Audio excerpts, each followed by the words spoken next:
feedback.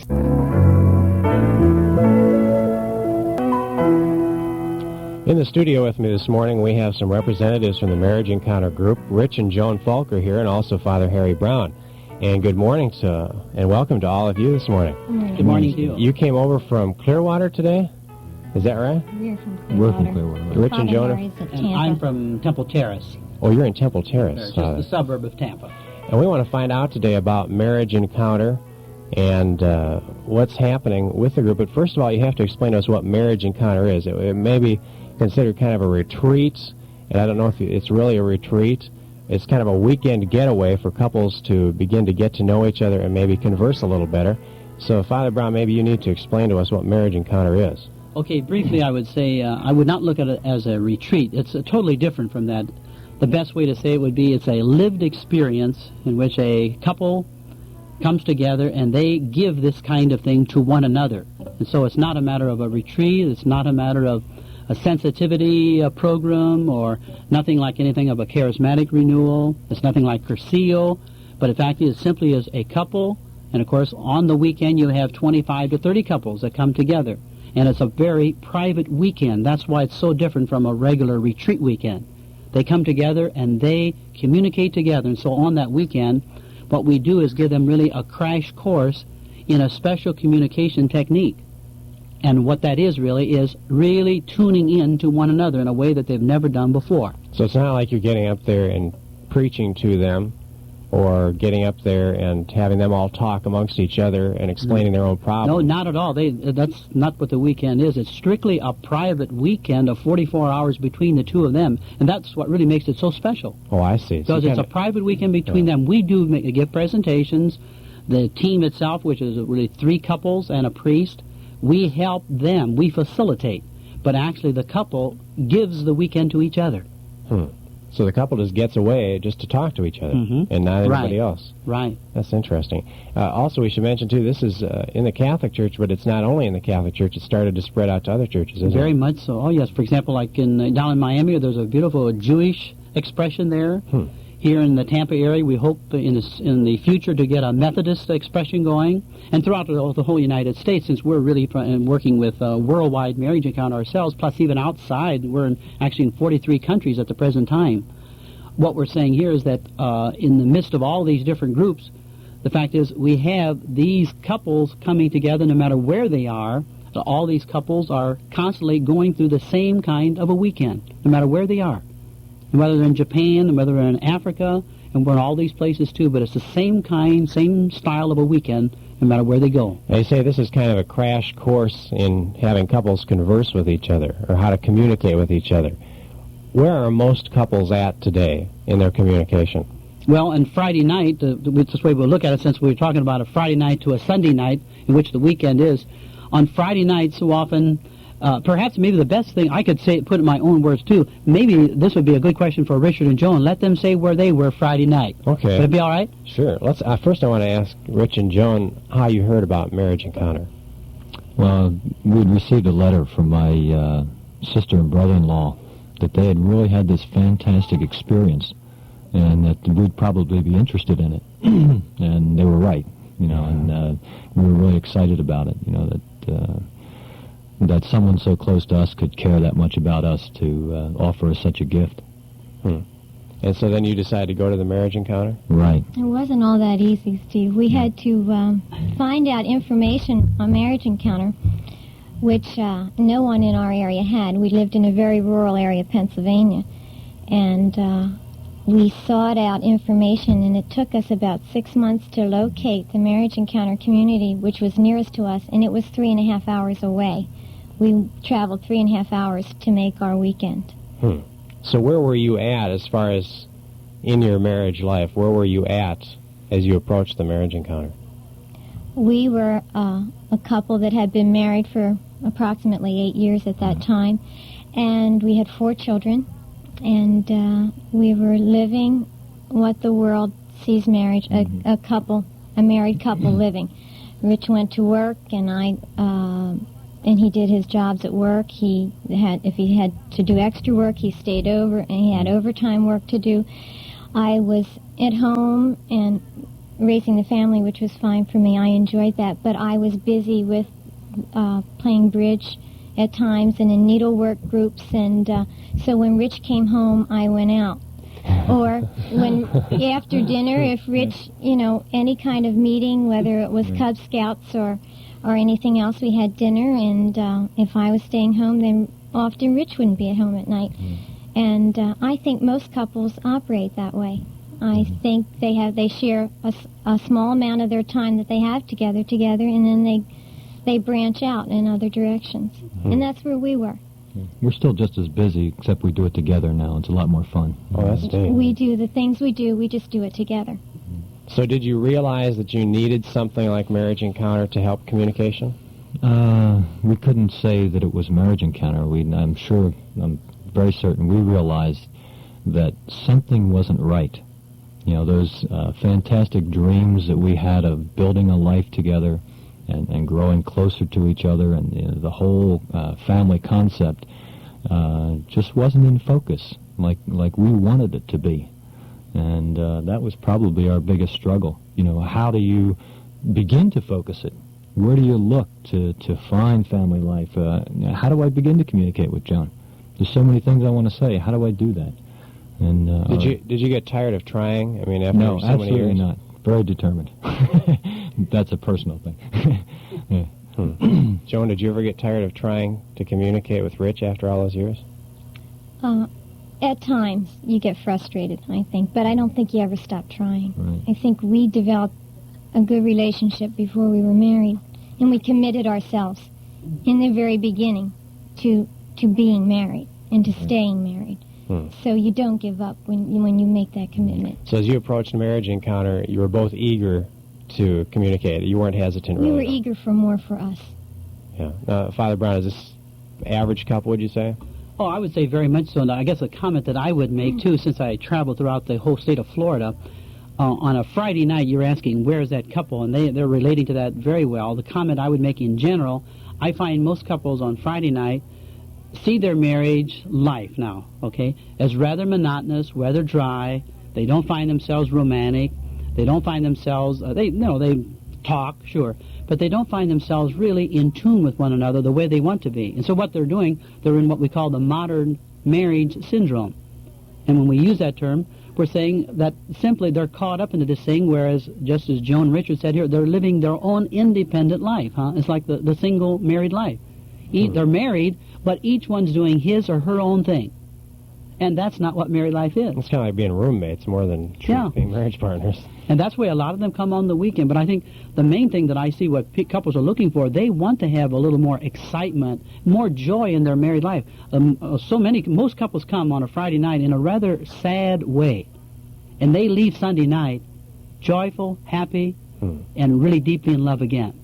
And finding out more about themselves. So when you get there for the weekend, I mean, how does it all start? Do you just pretty much knock them over the head verbally and say, hey, you're not where you're supposed to be? No, not at all. You take them where they are. And they do this among themselves. That's why we say it's a private weekend. The things we say, the whole weekend is worked out. It's not just something we just get together and throw together a few talks, okay? It's all planned out so that you just lead the couples from where they are, and they lead themselves.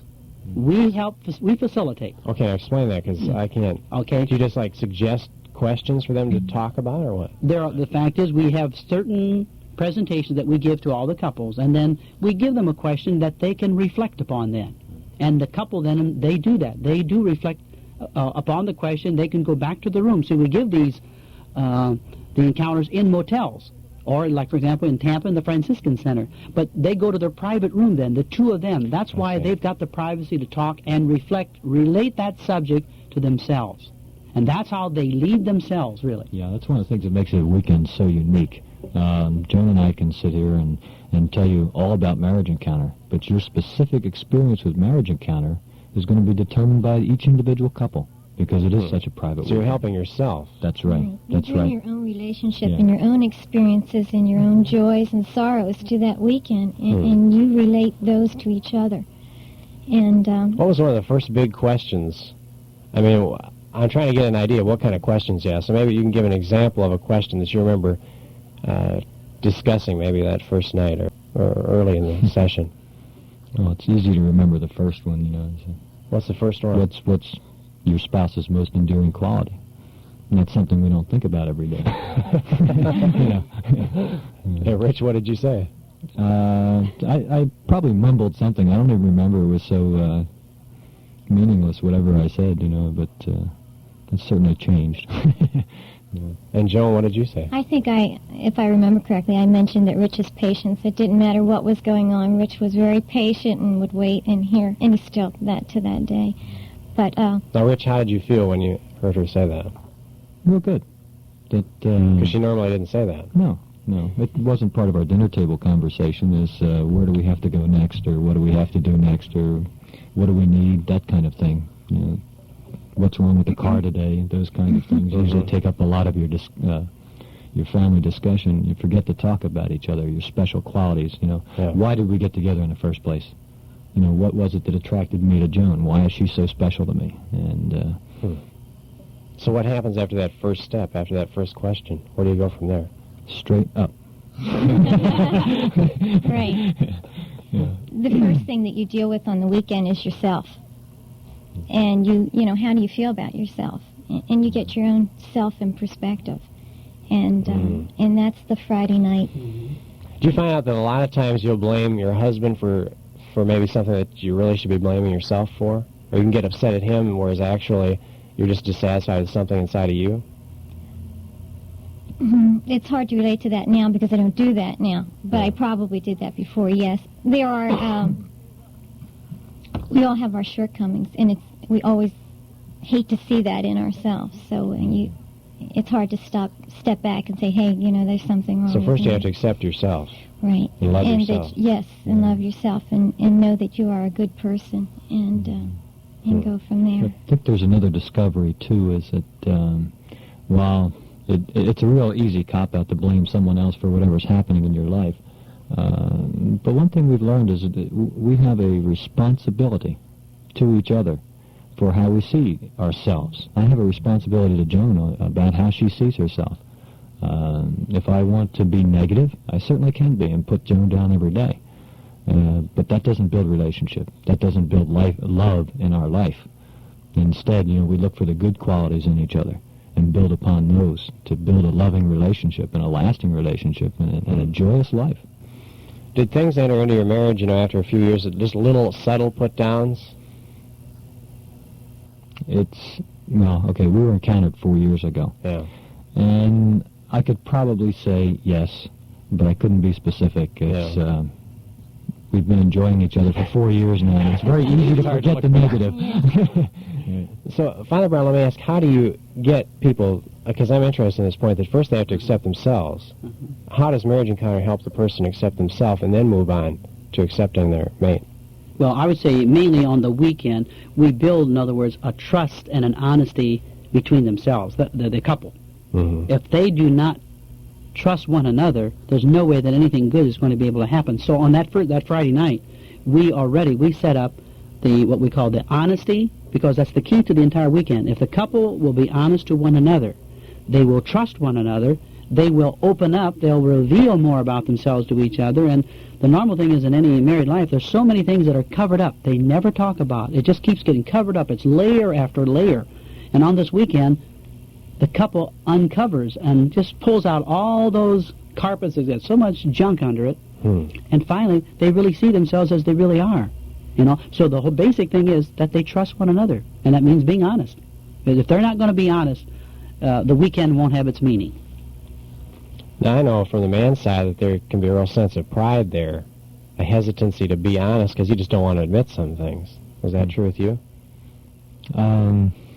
Yeah, I guess I could say that, but as I reflect back, it's always an inconsistency to me to realize that there would be things that I would talk to the guys at work about.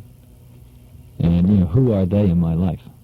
When, you know, here's Joan, my best friend, that I should be relating to and talking to. So that, you know, that might have been true at one time. Again, I don't really know. Joan, was there any hesitancy on your part? Yes, at the time there was. Again, going back to the point you made before about blaming yourself for something, I think on my way to our weekend, I was very quiet and very apprehensive, too, thinking that maybe there was something that I was doing wrong, and coming to me. So I was a little hesitant to open up. But I think everybody has that little bit of hesitancy. But once they make the decision to say yes and to say, this is my best friend, this is my husband, this is a person who knows me better than anyone else, and I should trust him enough to tell him what I feel and what I think. Father Brown, do you make a person sign a piece of paper that says, we are going to be honest this weekend? Or how do you get them to commit themselves like that? Well, there's no signing of a paper that says, hey, you don't, that you've got to sign this or else you won't make a good weekend. The main thing is when the people come to the weekend, from there, we just, in fact, if they trust us. And that's a very important thing, too. The team, I'm talking about, the team couples and the priest. If they trust us and what we're saying to them, we find out then they will, in seeing that kind of honesty that we have, that honesty carries over to them. And then they will start trusting one another. And it builds in the weekend. As Richard just said, the whole weekend is just up. After you, from Friday night, it just keeps climbing. Just keeps going up. So I'm trying to figure out how you get over the hump, though. Because there's that hump of hesitation. I would say one thing about that is that the stage is actually set. The environment is such that you can do that. There's no TV. If there's something I don't want to discuss, it's very easy to turn the volume up. Mm-hmm. Okay? Where the only thing on the weekend is each other. It's very easy to be honest because I don't have to relate to the couple next to me. They aren't important on the weekend. We are important on the weekend, each individual couple. And I really believe that that's a lot of the dishonesty, the image I have to project to be a man. And when I'm dealing with the whole world, it's a pretty heavy burden, and, I want people to see me a certain way. But on the weekend, who's to see me but Joan?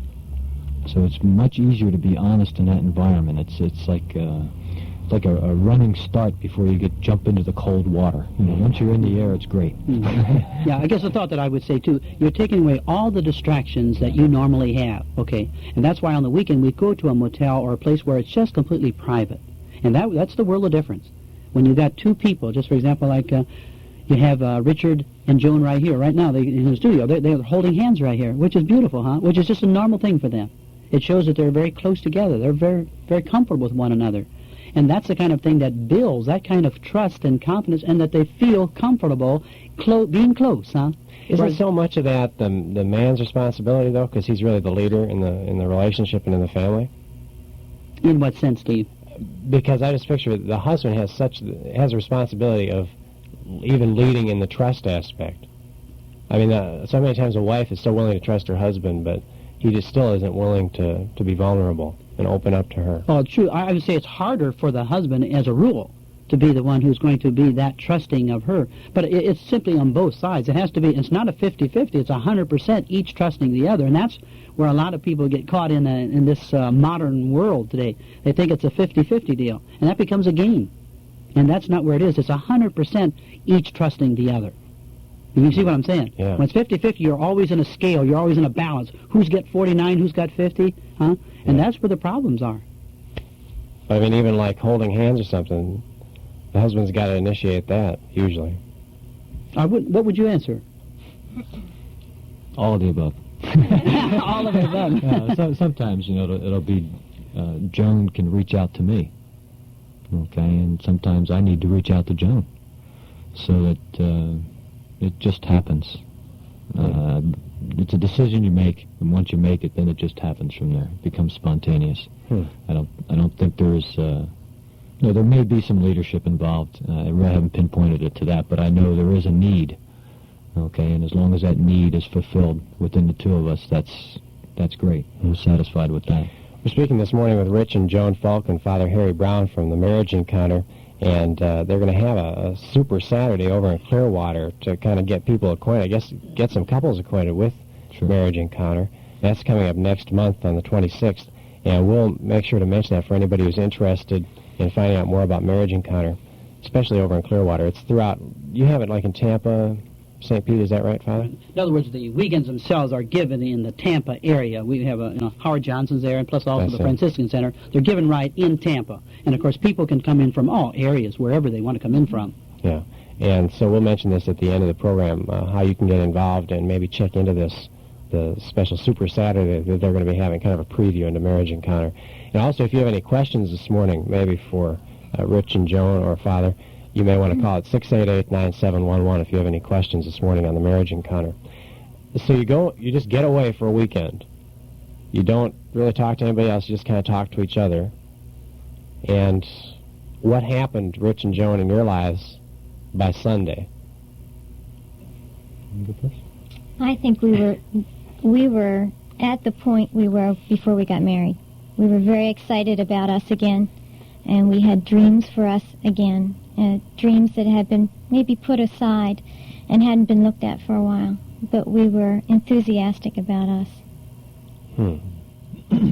Rich? Yeah, say the same thing, just a little different words. And we were very much involved in the practicalities of being married prior to the weekend. And, well, I'll actually comment, people told us before the weekend that they thought we were a close couple. You know, that they could see in us how close we were. But after the weekend, it was just fantastic.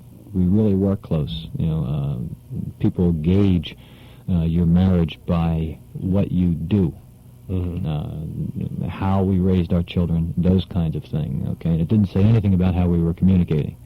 It's just that we were very practical. You know, if we wanted to know something, we would go get a book, you know, and be a real middle-class couple. And that has definitely changed. Okay, the first place we go and we want to know something now is each other. What are we going to do about it? What happened when you got back from the weekend? I hear you'd been alone, and all of a sudden you get back into the real world.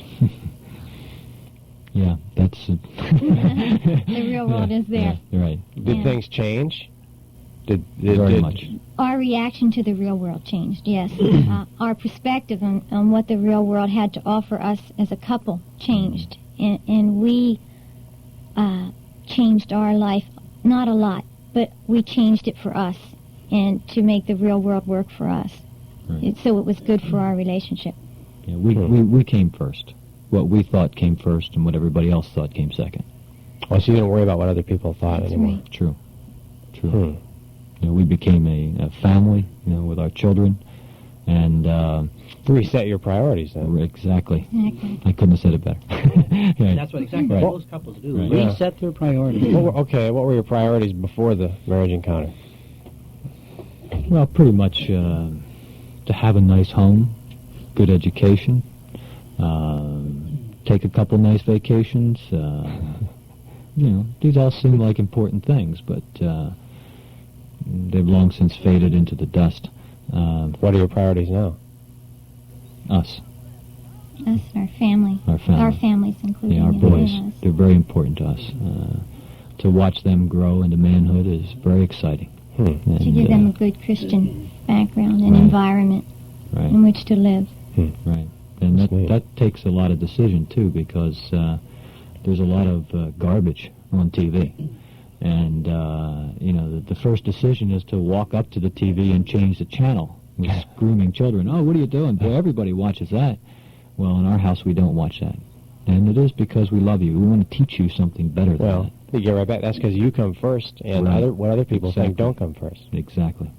That's good. We have a caller on the line. Good morning. You're on the air. Good morning. Go I ahead. have a good question, I think. Okay, go ahead. I've often wondered, like, if there's not much you can do with a mate if they, like, refuse to live up to their 50 or 100 or however you want to say it, except for pray that God will help them and convict them. There's really nothing that you can do.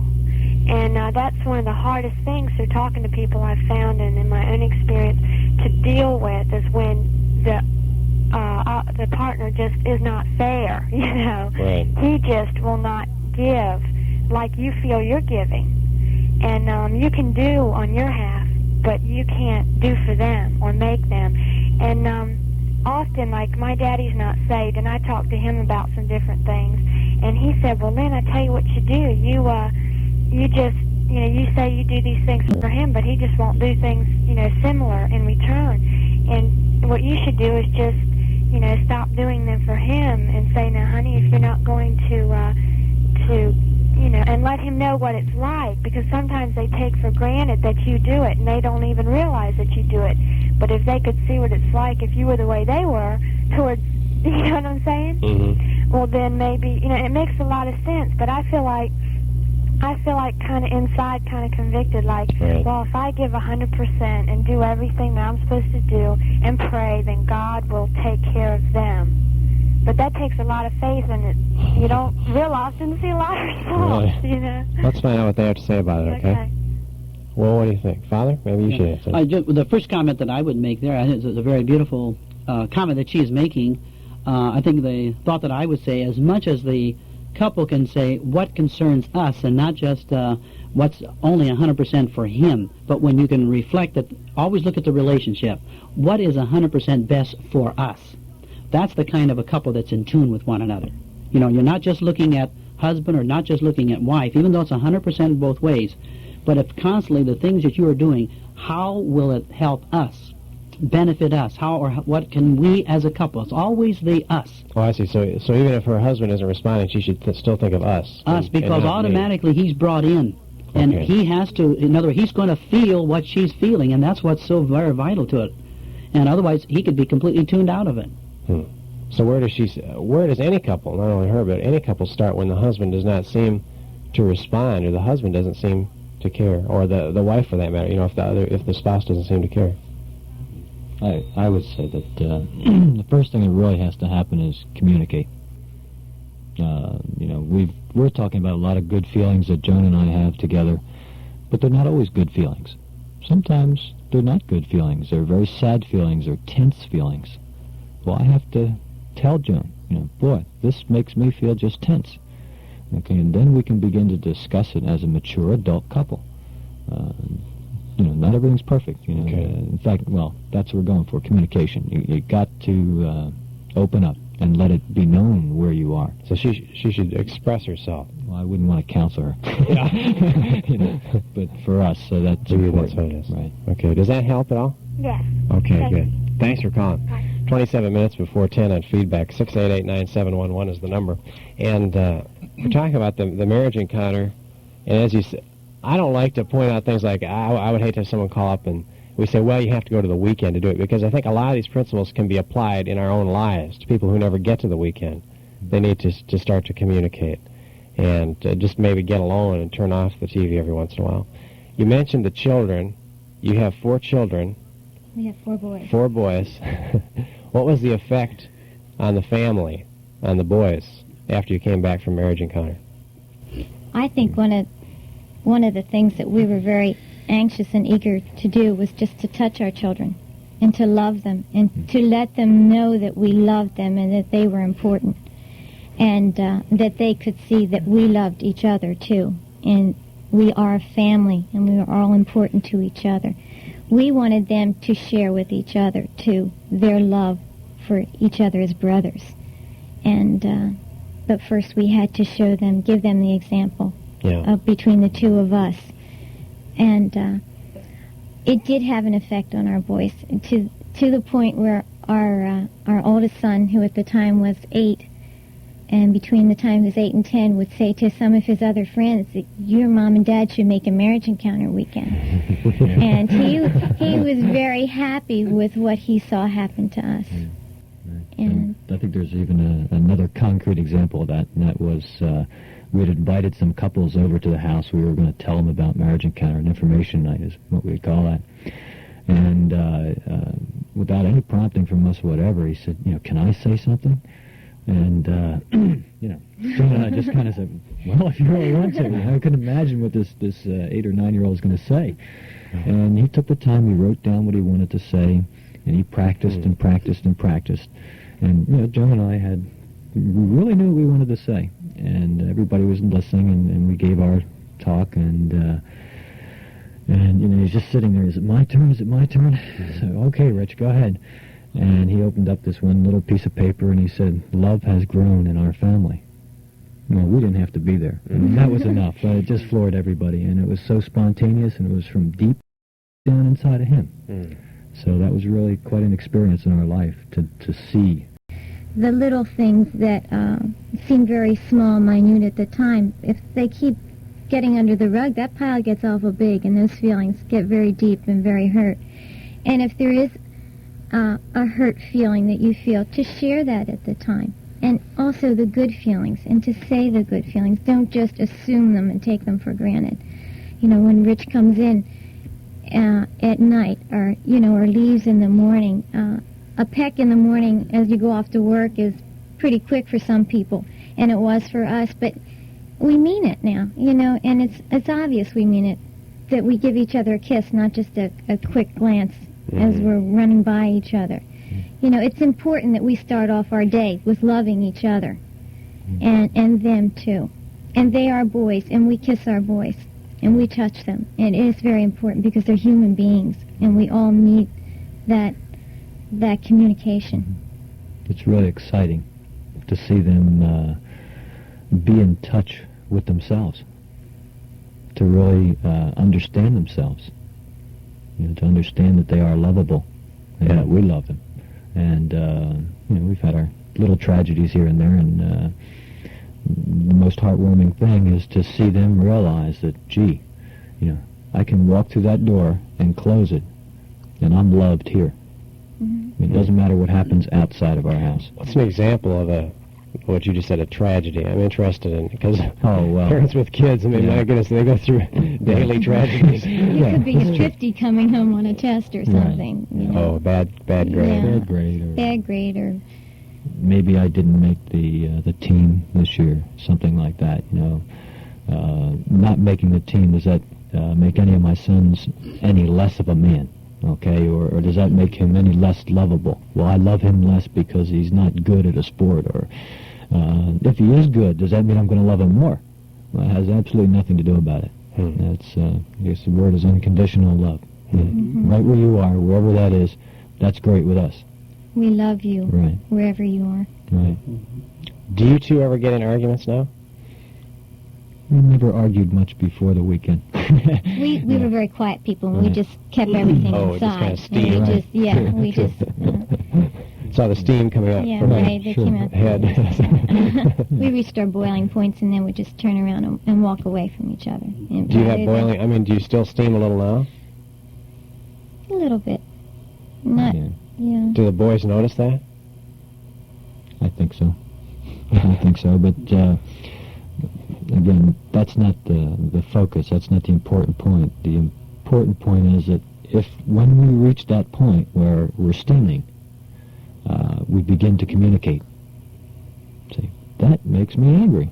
Okay, I'm angry. Let's discuss it.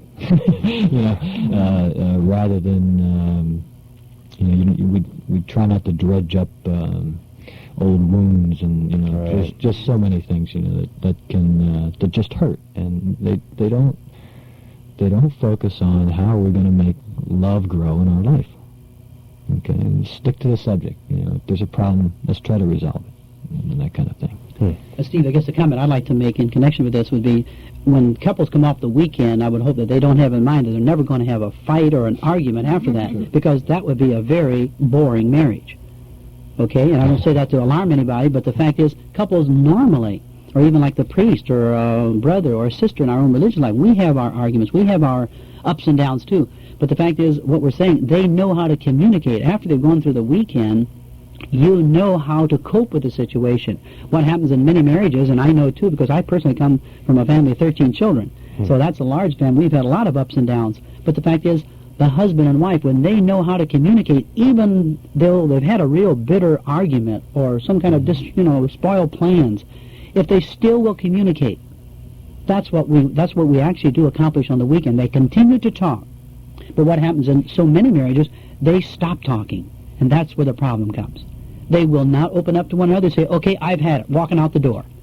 And that is not the way to communicate. You just don't do it that way. So that's part of our communication technique. We try to help couples even to really, tune into one another when you're going to have arguments and these disappointments. That's part of married life.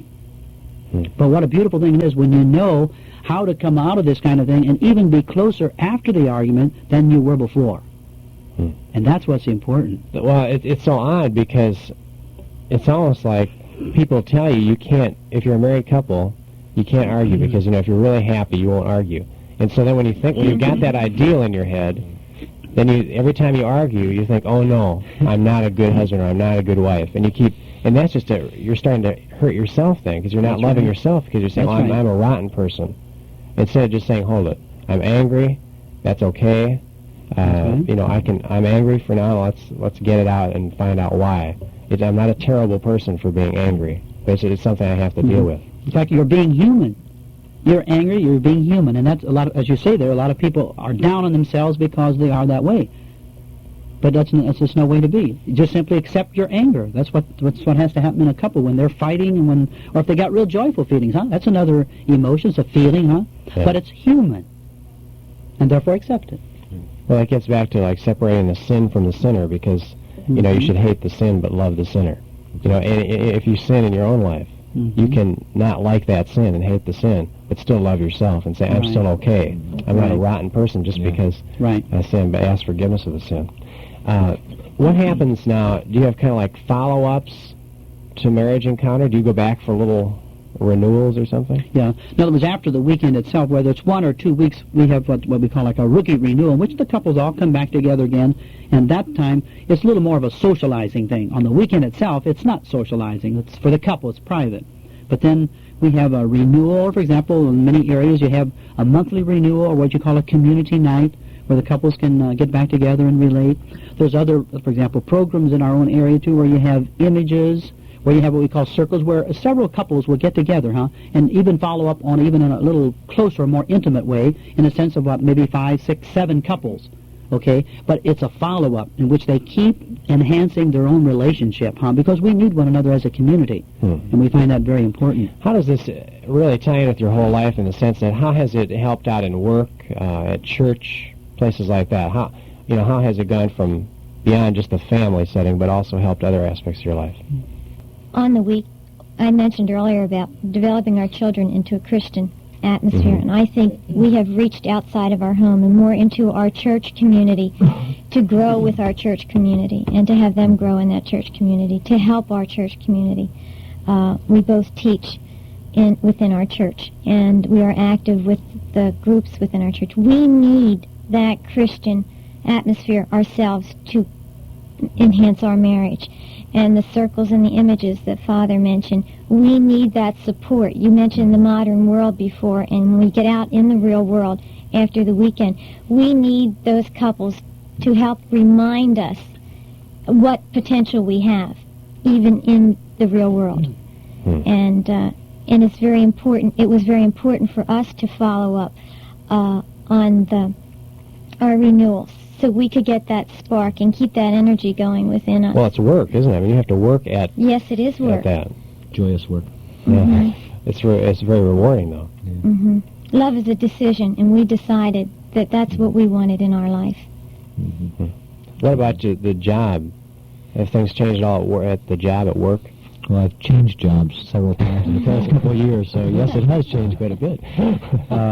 Let me relate it back to when I first came off the weekend, and you know there are certain people at work that you like to take a coffee break with. They're easy to talk to, and there's other people at work that you you say good morning cautiously. You don't know what kind of retorts you're going to get. But you see those people in a different light. That guy who's normally grumpy, well, that poor soul, if he only had a wife as great as mine and he could talk to, he'd be happy.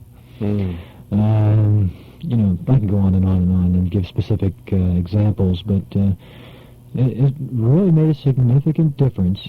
You really think that inside sometimes? If he had a wife as great as mine, he'd be happy? I mean, you really think that about your wife? Sure. Well, I mean, it's I don't care what happens at work. I go home. That's right here. I mean, that's where my life is happening, at home. Okay? And changing your whole focus, sure, because it used to be work Exactly. Let's get to work, do my best there, Right. get to the top. Right. Now you're That's changing right. your focus. I can't wait to get home and That's right. work That's at right. that. That's right. And it actually helps at work. Much more relaxed, much more confident in yourself. My goodness, well, I work in an engineering environment. What's going to happen if I make a mistake? Well, I'll come to work tomorrow. That's what's going to happen. The world is not going to end, and I'm not going to be the first or the last one ever to make a mistake, okay? So, you're much more relaxed. You really get things in perspective, and home that's where it's happening. That's where life is happening. We all have to go to work. That's how we put food on the table, and it has a very proper and actually a holy place in our life, our work. But after the family. Yeah, I think that's right. Tell us about what's coming up this Super Saturday that you've got coming up next month, and I think we're going to be having some more people on from Marriage Encounter next month. I'm anxious to hear more from other couples. But what's this Super Saturday all about, Father Brown? Okay, maybe just a brief idea would be the couples, for example, in coming to this, usually what we'd like, of course, is for an encountered couple to bring an unencountered couple to the special evening. And what actually would happen there would be a special presentation given. Okay, usually a priest and also a couple that would be there. In fact, there'll be many marriage encounter couples there, just simply to help relate, to let the people know more about the marriage encounter weekend. And I think what's important about it, before couples come to the weekend, the more background they have, the more of the, let's say, the inhibitions and all the fears and things that they have, they can get rid of that because there's no need for it at all. Yeah. And so what they do when they come to this special Super Saturday night, they're going to hear many, many more things about Encounter, and they'll feel good about themselves ever before they come to the weekend. And they realize there's so many things maybe they lack that they don't have, or they're going to find out so many things that, hey, we want more than what we have right now. They might, for example, I'm sure they all say, well, sure, we're in a good marriage, which is good. But to realize they can even make their marriage great and even greater. And why not, make the thing the best and not just, sort of be the ordinary, just sort of follow along the way. And so on this Super Saturday night, what they're going to do is really get plugged into the highlights of the weekend. They're not, in other words, not going to get the weekend. That's not the weekend in a nutshell. It's going to be an explanation night, an information night for couples to find out as much as they really need to know about the weekend. That's coming up January 26th in Clearwater. Right, that's going to be at St. Cecilia's, at their hall there at 7:30 in the evening. St. Cecilia's Church, and that's located where? Jasmine Way and Myrtle Avenue. Right, Right on the corner. Right on the The corner. building is right on the corner. Okay, that's at St. Cecilia's in Clearwater, 26th of January at 7:30 p.m. We'll probably be announcing this on the radio station, too, for those who are interested in maybe taking a special weekend. Can I add that you don't have to come with an encountered couple. You Okay. can just come. There's no omission or anything. Just come in and listen and hear. And sometimes it's easier when there are other encounter couples there to relate to someone. You may hear everything, but you may have some questions, and you may not want to ask out in the open. Right. You may be more comfortable just asking someone, and that will be available to you. What about the, I know that there are people who feel like their spouse needs to come, but they probably won't agree to it. What do they do? If only one, for example, let's just say maybe only the husband wants to come. That's fine. Oh, really? Or just the wife wants to come. It's better, of course, if both of them come. Right. So both hear the information. I Okay? see. But if one is unwilling to come, there's nobody going I see. to deny admission to somebody if only one person comes. In fact, I would still say go ahead and come. Get all the information you can, bring the literature back, and maybe explain to the other person, hey, there's something very, very good that's happening. That's January 26th at 7:30 at St. Cecilia's in Clearwater. Let's have a couple more questions in the last couple of minutes I wanted to ask. And one thing is about who comes to Marriage Encounter.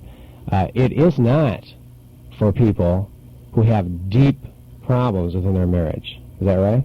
Right. In fact, just the opposite. We want, in general, people coming with what we call a good marriage. And you might say, well, what's a good marriage? It's people who are talking, people who are communicating, and they're just living a good life together. It doesn't mean that they have no problems. Every married life has got its problems and fights and squabbles, as we were saying. But the people coming on the weekend would not be people who are right at the brink, really, of divorce and just simply have not been talking for weeks and months, because they need counseling, and the weekend is not a weekend of counseling.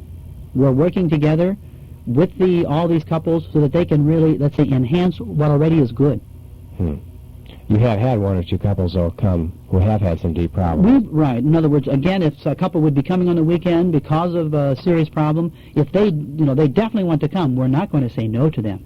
Yeah. And we have done a lot of good for people who already have, been right on the tell very us that one brink. that you were telling me about before the show today. Okay, for example, even on a weekend, we've already had a couple coming who already had a week before had a divorce. And the fact is, from Friday night until Sunday, they stayed right with it, worked with everything. In fact, they worked with one another. They were communicating so well by Sunday night, they tore up the divorce papers. And that's fantastic. That's great. Rich and Joan, for you, I just have one more question. And this is probably more for us who either are not married or are getting married, like Melissa's getting married, and, these new couples, younger couples that are still, I don't know how to describe it, very infatuated with each other. Everything's going pretty well. You said after about 8 years, things started to get, a little monotonous, into the same mode. You go to work, and then when you get home, Joan goes somewhere. What is it that a couple can do to keep from getting that way? I mean, why do you get in that rut? You really do get involved with solving the day-to-day problems, and you lose sight of each other. Now that's, again, that's for us, okay? I don't know where other people come from with this, but actually you led a leading question into Engage and Encounter. There is an Engage and Encounter weekend, and it's just one fantastic experience. What better time to sit down and establish lifelong lines of communication when you're so infatuated with each other is when you're engaged. What a beautiful time to do that. And you can do nothing but grow from that. And the Engage Encounter weekend is available. And there's lots of information on that. So what hints or suggestions do you have for those couples that are newly married or getting married or thinking about getting married? I think to keep themselves in perspective, Right. to work together, and to make their marriage their number one priority in their life together, and let other things fall behind that. And the modern world wants to influence us to be separate people living together in a marriage, and that won't work. You have too much that you share of yourself with someone else, and very intimately, and you want to succeed at that. You want that to be special. You want to feel good about that. And the only way you can do that is if you make your marriage your number one priority. Be a couple in everything, in your prayer life, in your work, everything. Be a couple. Very important. You're not just living for yourself anymore. That's right. So you don't just think of, well, what can I do? It's what can we do? Right. Also, when you live that life and you make your marriage number one, you influence other people's marriages too. We say that we have a stake in each other's marriages, and we do. As long as we're going along fine, and we have friends that are going along fine, or in other people, everything just seems to be going along for everybody. But there seems to be an age group within a marriage group, how long they've been married, when they start having problems and start splitting up, and almost is something that becomes contagious within that group of people.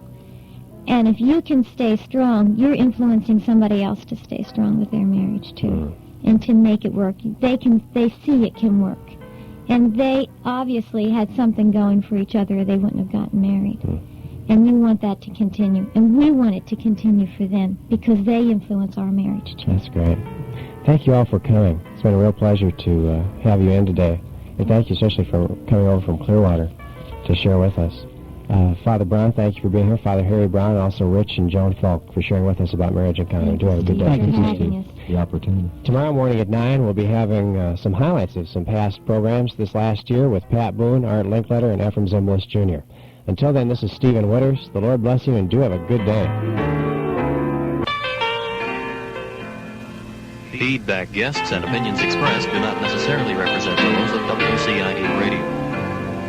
Feedback is available on cassette tape by writing WCIE News and Public Affairs, 1350 East Main Street, Lakeland, 33801.